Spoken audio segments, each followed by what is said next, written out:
Women in Iceland, Women of Multicultural Ethnicity Network in Iceland, celebrates its 10th anniversary this week. Barbara Kristvinsson is the network's chair and Angel Kelley is its treasurer. Welcome to the program. Thank you. Thank you. Can you tell me, how did the organisation start? The organization started, people started talking about it about 11 years ago. During that time, there was a large increase in immigration, people coming to Iceland in record numbers.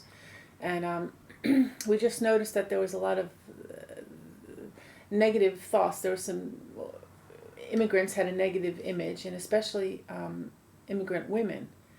In recent years, the largest number have been Polish people, and it was Polish men coming to work in construction and things like that. But 10, 15 years ago, it was Asian women coming to work in fish. And there just was a very negative image, and we just wanted to show the Icelandic community that it's not negative, and that there's plenty of positive things about immigration and about us, that we're all sorts and working hard to do things. And Tell me about some of the projects and activities that you hold today. I could tell you about the World Food Cafe we have. We have it once a month during the winter months. Usually starts September, and we'll go to June, go all the way through June. And basically what it is we have a volunteer cook that will offer to cook for 1 month, for the day of that month.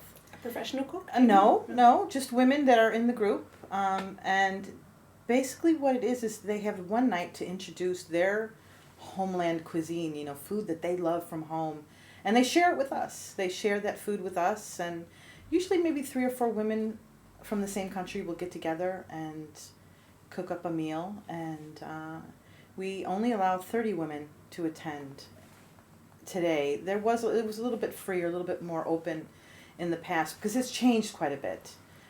It's kind of grown to something different than it started. It started as trying to get women to come together to cook together, cut vegetables together, and learn how to make this recipe. But it went on for far too long. People weren't eating until 10, 11 o'clock at night, and it was far too much, and people were complaining. So we changed it up a bit, and we asked that women volunteer to cook food from their homeland. And we've been really lucky. We've had food from all over the world. We've had from Peru and Mexico and Thailand and Africa, Poland, all over the world. Now we're kind of slowing down because I think we've gone the circle. But it's a great night. It's a few nights where a few hours where we just get together and just we learn a little bit something about their country. They usually explain to us what the food means to them. Like, for instance, if they cook this food on Christmas, we have this special meal at Christmas time, or usually they tell us a little bit about the ingredients as well that they use that maybe other women aren't used to seeing, and just little stories. Some of us tell us a little bit of stories about their country, things that maybe we didn't know, and that's not in the mainstream media. But it's a great evening and a lot of fun, and it's usually booked up within 24 hours. As soon as we put out the notice, it's booked up quite quickly. we even had Icelandic food one night. We had, and that was the only one that didn't sell out. Oh, no. Unfortunately, but we did have a nice turnout, and it's a lot of fun. And we actually are also as well thinking of changing it up a bit and having just potluck night.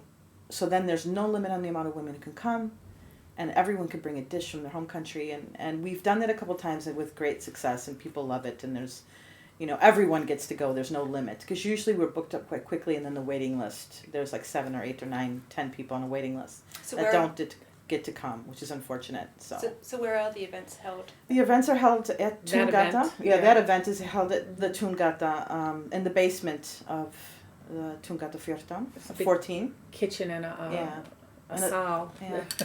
A hall. Yeah. And it's only for women, but it's for Icelandic women and immigrant women. And we're just trying to provide a place where they can make friends and network and meet other people and things like that. Yeah, it's a fun evening. It's a fun evening. And sometimes people have entertainment as well. They, one time we had a belly dancer There were Turkish women cooking, and they had a belly dancer come in, and sometimes people have music they play and show a slideshow and from their homeland, or they bring pamphlets and like little artifacts from their home country as well to decorate with, which is really nice. And then we have the other regular event is the Women's Story Circle, which is a cooperation with the Reykjavik City Library, and that's held downtown at the main branch of the library on Sundays. And that's for women only, and it's also Icelandic women and immigrant women. And they share stories or they do projects together. The most recent project is the picture we painted for Coffee Tout, where it's going to be the new design on their coffee bags and other promotional material. And they paid us for it, the project, and the money will be used to do other things in the project. And that is 5 years old. Yeah. And when you say people share stories, do you mean personal stories or stories from back home? Sometimes it's been folk stories, and sometimes it's been personal stories, sometimes very personal. Yeah, sometimes it just kind depends. of, It's very organic. Yeah, it kind of sometimes, you'll start with one subject, and you'll go through the subject, and somehow a little bit of personal story falls into that, and then people start sharing more and more. And it's really a great way to get, because it's usually not that many women. It's not 40 women showing up, but it's usually women who we're all sharing the same kind of thing here. We're all foreign women living, excluding the Icelanders, and we're all kind of going through the same thing. And recently I went to one that was about lullabies. They asked everyone to come in and with their favorite lullaby, and we would share our lullaby. And, after we went through our lullabies, then people started talking about home and how they missed it. And then, it goes around, but it's a great gathering, of women. And Icelandic women share as well, and it's good to get women integrated as well. It's a great way to integrate into Icelandic society. And we're really glad Icelandic women attend as well. It's not just foreign women. Yeah, that was always that was always our goal. Yeah. Then the other regular event, which while it will be regular, we should have started already, is peer counseling every Tuesday night, where you can come and talk to peer counselors who have been trained to point people towards the right direction they need if they have questions about divorces or immigration questions, or just I'm lonesome. What sort of events do you have going on and things like that. Those are our 3 big events. And the counselling, that's also at your office at Yeah. Then where you have other things, we recently had a course for step parents, and we're going to have a course for mixed couples. And over the years, we've had Icelandic courses. We've had a whole row of talk to thought, get involved courses for 30 and under, for 30 and over, for Polish men. We've had computer courses for immigrant women. We've had computers for illiterate women. Oh, what haven't we? We've done a lot in 10 years. Very busy. How many members do you have?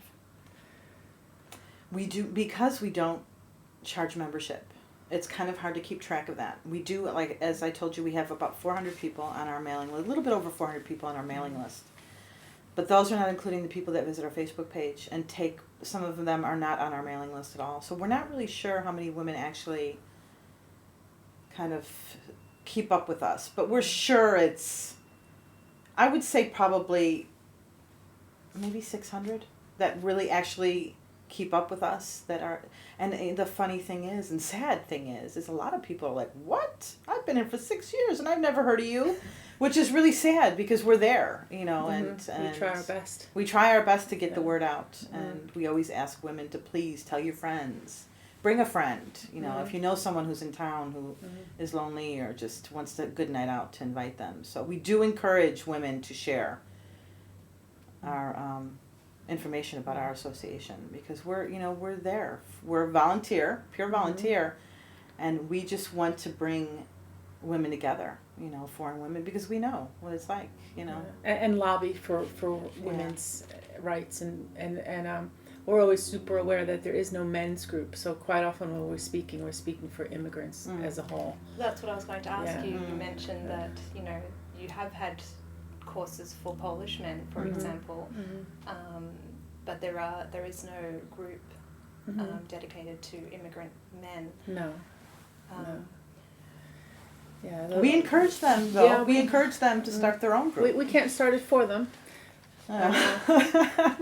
We have encouraged, Yeah. because even when we put out the advert sometimes for the World Food Cafe, which is a women-only event, it's a night, we even ask them to please leave your children at home. Unless you're breastfeeding, please leave your children at home. This is a night for women just to get together and get away from their husbands, boyfriends, children. And we've had actually men say, well, that's not very fair. What about us, And we encourage them, please start your own group, because I'm sure there's plenty of men who... Yeah. All of those activities are for the, are open, but the board is included in a lot of activities about speaking and lobbying. Yeah. We're on many boards. Sort of professional committees Yeah. and councils and things like that, and where we go and we talk about the issues and have an effect on policy making sometimes as well. Yeah. That's one thing I think a lot of people don't realize, and they don't realize that there's a lot of behind the scene things that we do on the board that you don't see on our Facebook page, because we don't really share that per se. We don't say, hey, guess what we did today. But there's a lot of, we attend a lot of meetings that having to deal with immigration issues in Reykjavik and around Iceland. We're constantly being contacted, for our opinion on, we'll get the press contacting, Barbara will often get the press contacting her, asking for her opinion on something that's happening, in Reykjavik. The Champagne Club. The Champagne Club. And over the summer. Yeah. So there's a lot more to us than just, World Food Cafe and Women's Story Circle.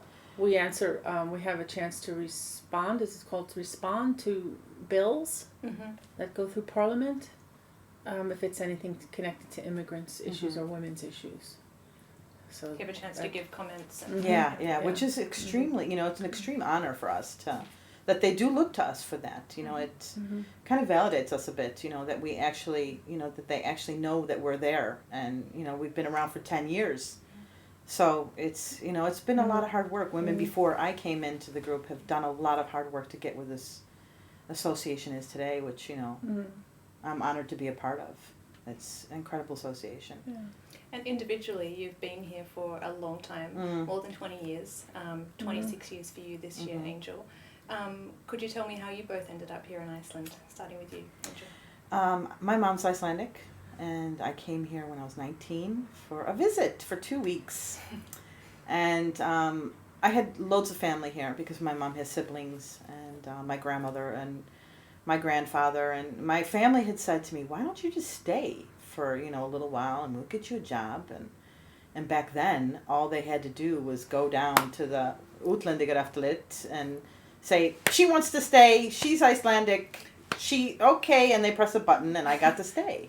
I didn't have to leave the country, fill out forms, and like everyone has to do today.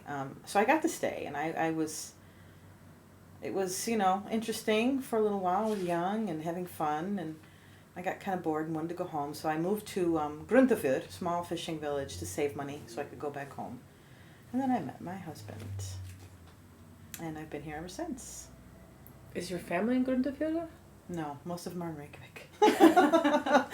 Most of them are. Because one is lonesome and wants to go home, so one goes from Reykjavik to Grundarfjörður. Yeah, I had an Makes aunt. sense. Yeah, my aunt lived in Grundarfjörður, and she got me a job in a fish factory, and I worked there for a little bit in the fish factory. An immigrant woman working in fish. Yes, There you go. I worked in fish. I've done it.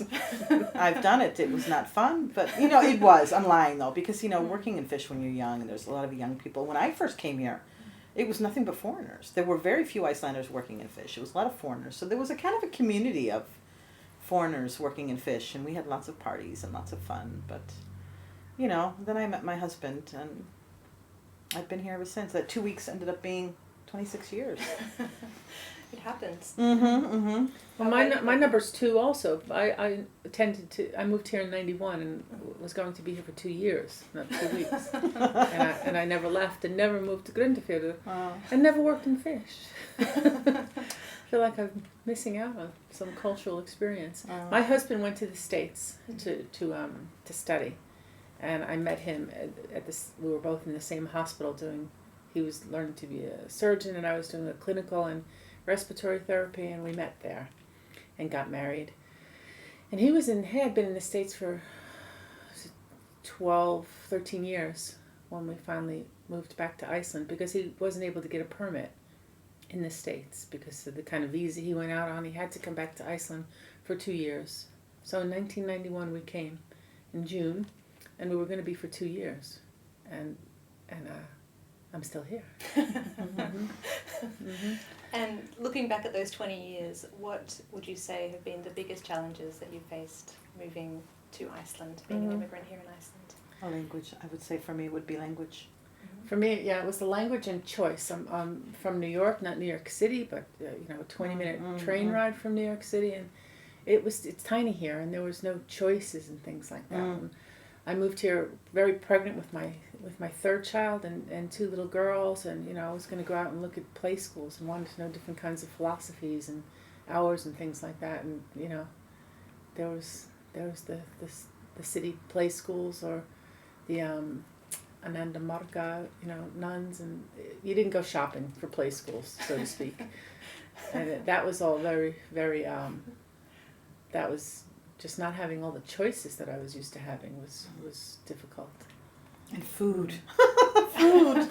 And I think every foreigner you talk to, that's been here for a while will say, oh, I miss food from home. And I think that was, and especially where I lived. I lived in the countryside where you were lucky if you got tomatoes, fresh. And, there was a lot of canned foods. And apples, oranges, and bananas was pretty much the extent of fruit. And so that was kind of hard for me because I came from Chicago, and where everything was, and I think food. But, I think I was kind of fortunate in the fact that I came here with an Icelandic connection. I had an Iceland. I had family here. I had people that could help me. So my struggle is not as hard as it's been for maybe someone who comes here with no language, with no Icelandic connection. So I was pretty fortunate, other than being homesick and going through the same, oh, I hate this place kind of period in my life. I'd say probably my worst challenge, the biggest challenge was the Icelandic language. Yeah.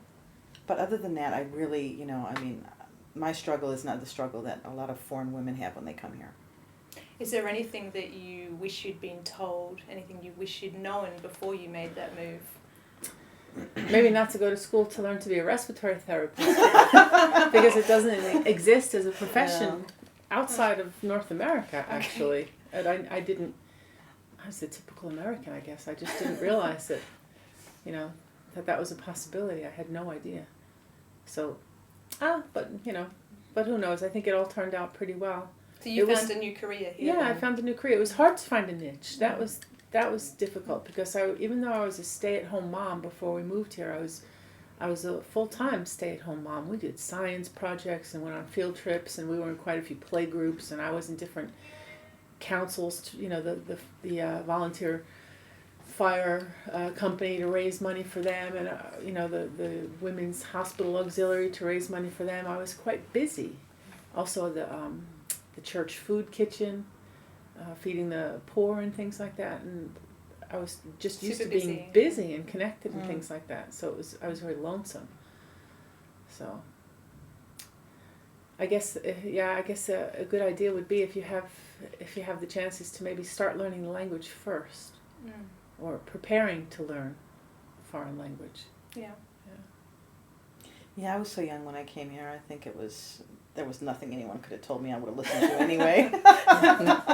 Because I knew everything better than anyone at that age anyway, so. But neither of you had lived abroad before? No. I was only coming for a visit. I wasn't meant to be living abroad. But, I think if you can make it past 7 years, you're good. I think if you can make it past 7 years without going insane. But I think, that's one thing about women as well that I love, is that we reach out to women. We're trying to reach out to women who maybe are kind of lonely, and we're here. We've all been through it. We've all gone through the same thing. And that's, if I could say anything important to women who are here already, that, is try to get involved in, find friends beyond your boyfriend and your husband, first of all, because you need to reach out, and you need to And, women's a great way to do that. Mm-hmm. There's plenty of women, everyone doesn't like everybody. You don't have to like everybody. Mm-hmm. But, you can't please everyone, and there will be someone for you. You'll meet somebody that you connect to. I mean, with the amount of women that get together sometimes, there's no one, I can't believe there's not anyone that won't find that one person that they can connect to, by attending one of our events. I guess I'd also warn people that integrating is a lot of work. It really is. It doesn't happen automatically, and it's a lot of work. Mm-hmm. You have to be willing to do the work and do a lot of self-reflection. Yeah. Compromise as well. I think that's one thing I can say probably helped me here is that I've compromised. You have to make sacrifices just as your partner makes sacrifices as well. And sometimes you have to compromise, and you got to kind of realize that, this is Iceland. This is not home. This is not your home. So, and just because, I hear it all the time from women, well, in my country, they don't do it that way. Well, you're not in your country now. And just because it's done differently here doesn't mean it's wrong. And I think that's one thing that a lot of women have problems with, And we talk about this, at times. We get together and we complain, But I think we're all pretty much like in our gatherings, like the World Food Cafe, we all get together and we share stories, and the Women's Story Circle, and we try to support each other because we know it's hard. It's hard for some women, but I think women is just, before I was in Women, I thought it was just incredible. Before I was on the board, incredible, and I didn't know about it at first either. So. And you've spoken about, how things were when you first arrived here 26 years ago, and you've spoken about some of the aims of Women. How have things changed over the last couple of decades for foreign women in Iceland? How has, for example, the access to information, how has the status of foreign women changed? There's a lot more information. There was basically no information when I moved here. There weren't websites all over the place. That was sort of still being built up here. You could make a phone call and you could talk to the person who you needed to speak to, and some of them spoke English and some of them didn't. So there just wasn't the access to information. I didn't have a permit till 2005 or 6 or something like that, and I moved here in 91. Yeah, me as well. My husband called Utlendingaeftirlitið and said, we're home. And I bought my American wife, and he said, welcome, congratulations, and does she need a permit? Nah. You guys married? Yeah, did you register at Haugstover as being married? Yeah, she doesn't need a permit. And then one time coming into the country, they said, where's your permit? And I knew the law up and down and inside and out, and I said, I don't need one, and explained it to them all, and it was, I had to get a permit. But there was no information back then, and now there's a lot of information. And the law is, the laws are actually better, even though they're in some respects more difficult. At least there's not as many gray areas, and it's sort of easier. It's more what do we say in English? Gegnsætt, not clear. Transparent. Transparent, Yeah. And in which areas do you think there needs to be more emphasis or more work? Issues that relate to foreign women in Iceland? We still need to tweak the laws in some respects. If you're married, if you're not from Europe, and you're married to an Icelandic gentleman, and things go wrong, you can have very, very little rights. Even if you're the victim of domestic abuse and wind up at the women's shelter, which the numbers show that the majority of women at the women's shelter are immigrant women, and you may not get thrown out of the country, but you have to start over again with a very weak type of permit, which means that you're very vulnerable, and you can't accept any social help or anything like that. And basically, through no fault of your own, you wind up here in a very bad situation, and those laws need to be tweaked some. We need more information about the Oh, the W.O.M.E.N. What's that in English? When someone has to stay a certain distance from you. It is a Order of protection. Yeah. I can't remember what it's called in English. It is. If you're a victim of domestic abuse, you can tell the police, no, you're not taking me to the shelter. Take him away, and then you have a certain amount of time to file this order that keeps him. He can't come within a certain amount of, certain distance Yeah, within you. And there's just it's not working in Reykjavik. The police don't know a lot about it. Social services don't know about it. You need lawyers to get through the process because it's very difficult and unclear. That needs to be there needs education, and that needs to be tweaked a little.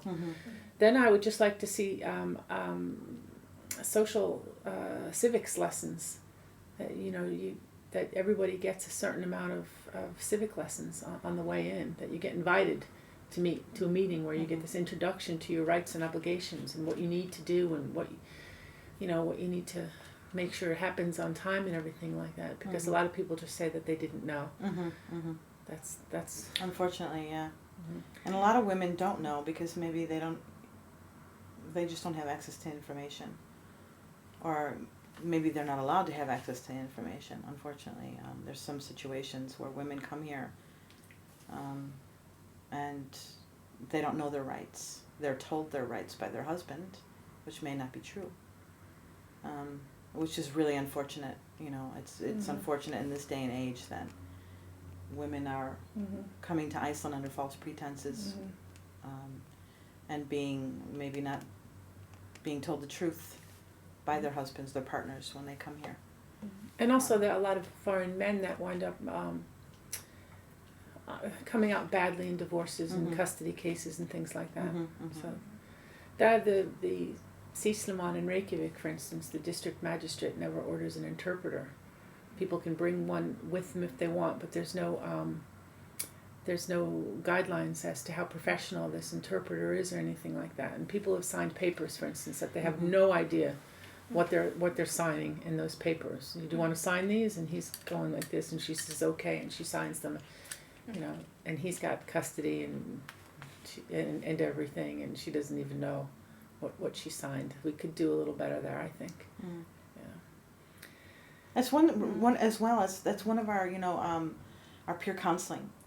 This is also what we're the kind of information we're hoping to offer to women who maybe don't know. To legal advice. Well, not a legal advice, but we lead them in the direction they need to go. Say if they come to us and say, I'm a victim of domestic violence. Here's a booklet on your rights, and you can please, talk to this person. They can help you. We're not giving legal advice. We're not being counselors. We're just being peer on peer, friend, just saying, this is where you can go. This is where you can find the information. Because a lot of people just don't know where to find it. Yeah, there is free legal advice at the Icelandic Human Rights Office. A lot of people just don't know that. Yeah. A bunch of lawyers that have a lot of experience in immigration rights and women's rights and things like that. So where can people find out more information about that? Where are those sessions held?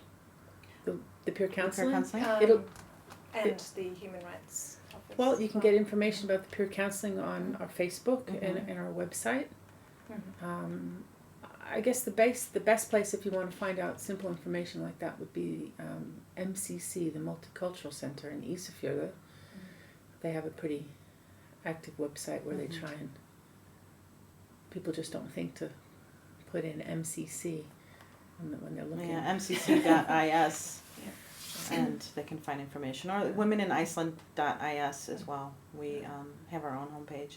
And we have our Facebook page, which is really active. A lot of our action goes on there, on our Facebook page, because that's usually where the people go. And it's updated. Yeah. So looking ahead for women, what are your plans, and how do you plan to celebrate the 10-year anniversary? We're having a party on Saturday. It starts at 2:00. It's on Tungata 14 where we have our office. And we're having cake and nibbles and things like that. And some women will be making some speeches, and we have a little bit of entertainment. Some VIPs coming. Yes. Vigdis is coming. She's our protector. And the mayor is going to stop by, and the Ministry of the Interior is going to come by. And a lot of our members, we've extended the invite to our members as well.